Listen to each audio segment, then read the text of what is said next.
I want to be free, I want to be equal, I want dignity, and I want fraternity. These four fundamental human values to be supported by three political systems, namely democracy, socialism, and secularism. That Constituent Assembly had in it a diverse set of people from various backgrounds. The only thing that was common amongst most of them was they were male and old. That a constitution, especially the Indian constitution, is not a holy book. It is a site of political struggle. The constitution provides you tools and weapons to engage in that struggle.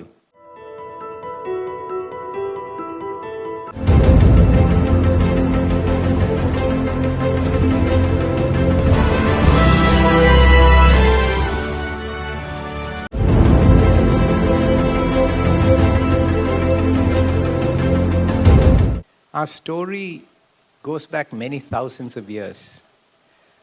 But let's begin in 1857, India's first war of independence.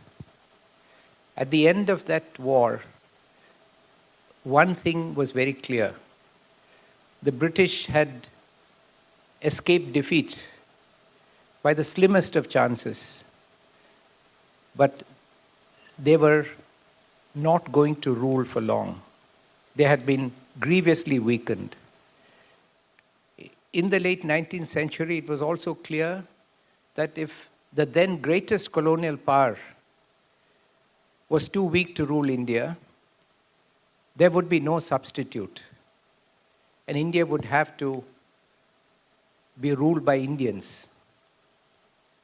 And there began a huge battle that is going on even today. Who will rule India? And what will the vision of India be? And what will be this India like? There are 5 major forces that emerged and still continue battling over the idea of India. 2 forces on the left and 2 forces on the right. And an interim arrangement in between, to which I will return. The 2 forces on the right are what we can call an economic right, which is a group of people that believe that India should become a free market capitalist economy. That should be the overarching objective for India and the vision of India as a free market economy. And the economic right and the social right that believed and still believe that India should be a Hindu Rashtra, a theocracy that will preserve the ancient Varna Vyavastha and the ancient social order of India. On the left, there was an economic left that believed that India should be a socialist, a Marxist, communist economy and a Marxist-based socialist country. And then there was the Dalit left, the movements of the Avarnas of India, the social reform movements, whose main aim was to build a polity where there would be no Varna Vyavastha, no hierarchical social order, no inequality of the kind that was being imposed on them and marginalized them. So we had the economic right and the social right, and the economic left and the social left. And another idea of India emerged, that we should provide a forum where all these 4 ideas can come together and sort out their differences peacefully and provide a palliative for all 4 forces. And that is what we've emerged in the form of the Indian National Congress. Congress means walk together, gress means move, con means together. So everyone moving together as a kind of interim arrangement. But that did not end the strife. The strife and these different, very powerful conflicting visions did not give up on their vision. They tried to use this middle space to defeat the other visions, competing visions, and assert their own vision. This is what we've been witnessing. Now, through this struggle, which started, as I said, in the late 19th century, progressed in the early 20th century, the Constituent Assembly meets on 9th December 1946 before our independence, established at that time during colonial rule, but soon to reassemble on the night of the 14th August 1947 as the repository of the sovereignty of India, as the repository of a sovereign power. That Constituent Assembly had in it a diverse set of people from various backgrounds. The only thing that was common amongst most of them was they were male and old. But other than that, they represented very conservative forces, economic, social, and political. But there was also a small group of progressive people representing the economic left and the social left, most prominently led by Dr. B.R. Ambedkar, and a small group of Dalit members from different parts of the country who had a very clear vision of what they wanted. They wanted a society where justice, social, economic, and political would be assured in a new social order, not just an economic and political order, but a new social order that they would construct. And this is the vision reflected in Article 38(1) of the Constitution of India. So these visions were present inside the Constituent Assembly. They worked together, and at the end of November 1949, they adopted a constitution which unanimously. Now, many of us look at this constitution and we think that it is some kind of a sort of religious document which has a clear idea that we must obey, like we obey religious diktat. And many of us say it is a progressive document, which it is, of course it is, but we ignore the fact that there are many elements in this constitution that came from a regressive Constituent Assembly. So when we look closely at this constitution, we find that the vision of all these four forces and the fifth integrative force are all reflected in the Constitution of India. But two things were very clear from the Constitution, on which there was a consensus. One was that we need a new India.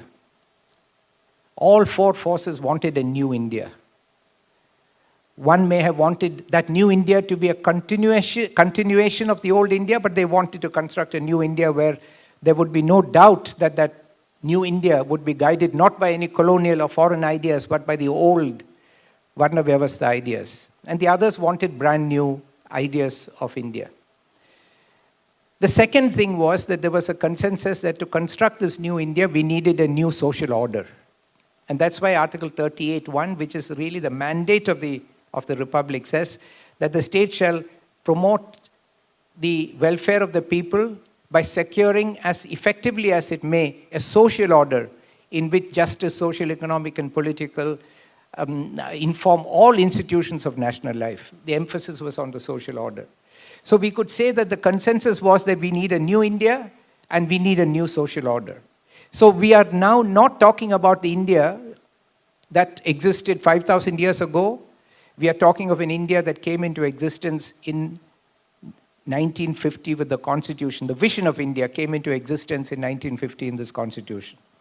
Now, inside this Constitution, as I said, all these four elements have their elements. There are what I would consider progressive elements. Most importantly, the idea of universal adult franchise, of parliamentary democracy based on one vote for one person. And the other very progressive idea, which does not exist in any other constitution to my knowledge, was a principle that Dr. Ambedkar was responsible to put into the constitution, that is codified in Article 16(4) of the Constitution, that every social class in this country is entitled to, has the right to adequate representation in public employment. And reservation as a tool for that, to ensure that. Why? Because their concern was that this new India should not continue to be dominated by an oligarchy of one or two communities or one or two social forces. So these powerful tools, then we have part 3 of the Constitution that gives us a variety of freedoms.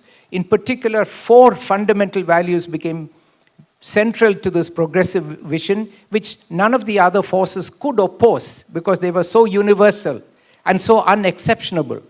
And these 4 values are freedom, it's liberty, equality, dignity, and fraternity. Political systems to safeguard these four human values, these four human aspirations, which are neither Western nor Eastern, nor Northern nor Southern. They are inherent to the human condition. They are the aspirations of every single human being. I want to be free, I want to be equal, I want dignity, and I want fraternity. These four fundamental human values to be supported by three political systems, namely democracy, socialism, and secularism. So this architecture was placed in there with the under the leadership of Dr. Ambedkar and Jawaharlal Nehru, but with the collaboration of the economic left and the social left together produced a dominant vision of this constitution.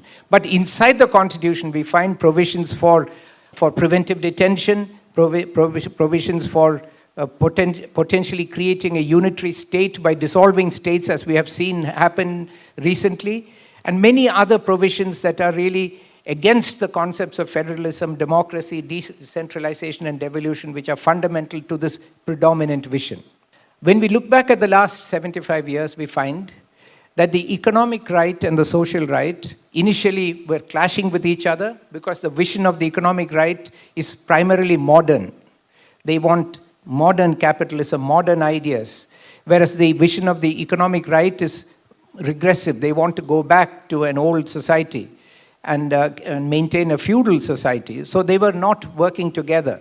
But once globalization came in, the economic right and the social right have come together and become a very powerful combination. And when especially after they have come together, since globalization began after the collapse of the Soviet Union and economic liberalization began, and in response to the threat created to the right, economic and social, by Mandel Commission and the reservation, the extension of reservation to the backward classes. Since the 1990s, the economic right and the social right have come together, and they have used the constitutional provisions and mechanisms and tools available to them very effectively to push back the egalitarian ideas of both the social left and the social right in all spheres. The economic left agenda has been severely pushed back by privatization, by liberalization, by erosion of workers' rights and labor rights, severely pushed back. Social right agenda has been severely pushed back by an erosion of reservations and the opportunities available to them, again through the same tools of privatization, taking away the opportunities for upward social and economic mobility that were created by these tools. So they have used the tools available to them within the constitutional framework to strengthen themselves and push back the idea of an egalitarian India. Central to this effort has been the work of the bureaucracy and the judiciary. The bureaucracy and the judiciary are heavily controlled by privileged communities, oligarchic communities at the highest levels, and many of them, not all of them, many of the individuals who are getting to occupy the positions in the judiciary and the bureaucracy are people who have internalized the agenda of economic liberalization and social regression and social deliberalization, the combined agenda of authoritarianism and economic liberalization and political authoritarianism, and have produced policies and jurisprudence that facilitate counterattack that we are seeing on the progressive agenda of India. Where the economic left and the social left have not succeeded and have failed is in understanding the tools of the Constitution, understanding that a constitution, especially the Indian Constitution, is not a holy book. It is a site of political struggle. It is a site of struggle. The Constitution provides you tools and weapons to engage in that struggle.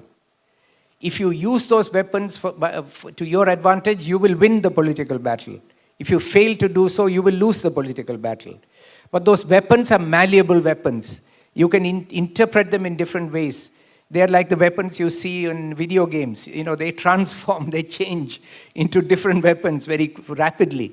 You have to learn how to use them and master them and use them for your own advantage. We have not done that. And so we, instead of seeing the Constitution as some kind of holy book, we have to see the Constitution as a site of struggle, of political struggle, where we have tools and weapons given to us to all sides, and the challenges for us to engage in that struggle. Simply have those weapons being provided in that Constitution are not there. It's not a self-executing document. Simply because Article 19 says that every person shall have the right to freedom of fundamental right to freedom of speech and expression, it's not self-executing. If someone takes away our right to speech and freedom of speech and expression, we have to struggle to protect it. The Constitution gives us Article 32 as a remedy to go to the Supreme Court directly, Article 226 to approach the High Court directly and seek to protect our rights. And if that doesn't work, we have to engage in public discourse and inform public opinion that our rights are being taken away and our rights are being diminished.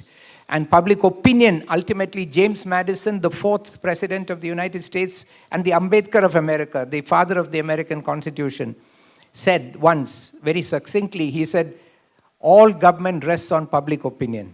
All government rests on public opinion. And therefore, ultimately, we have to ensure that the public understand that we are in the middle of a decisive struggle to shape the next millennium, not just 10 years or 15 years, that will decide whether the overhang of debilitating poverty that has hung over us for centuries can be ended for our future generations or not. And that struggle depends on how we fight the battles of today, whether we are going to be condemned to perpetual poverty and perpetual exploitation and perpetual subordination or not, depends on whether we will take this opportunity of having a few constitutional weapons and mechanisms, such as Part 3 of the Constitution, fundamental rights, a few opportunities to use them and to educate the public about them like we are doing now, and fight these battles to protect these very valuable aspirations that have emerged into our Constitution from our people's struggles. Our Constitution was not a gift from the founding fathers of our, not even founding mothers, but founding fathers of our nation. It was not a gift.